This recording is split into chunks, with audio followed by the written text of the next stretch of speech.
Do your videos sometimes look like this? If so, then you need to learn how to use the camera the right way.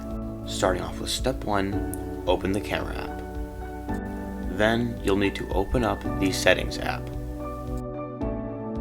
Next, go to General and tap on Software Update.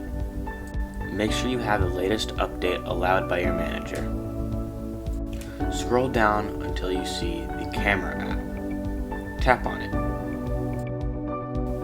Enable the Scan QR Codes setting.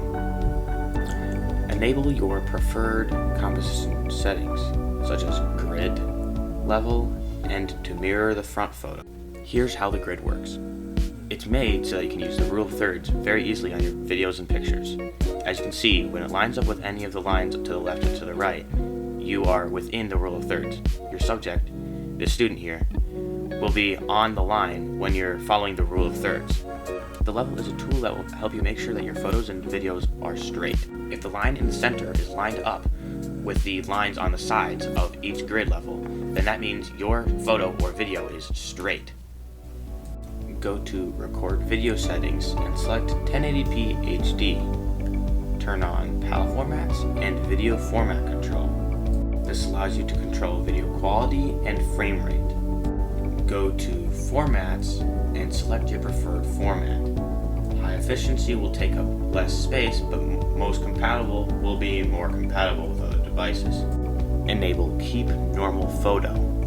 And finally, go to Preserve Settings and enable Camera Mode as well as Live Photo.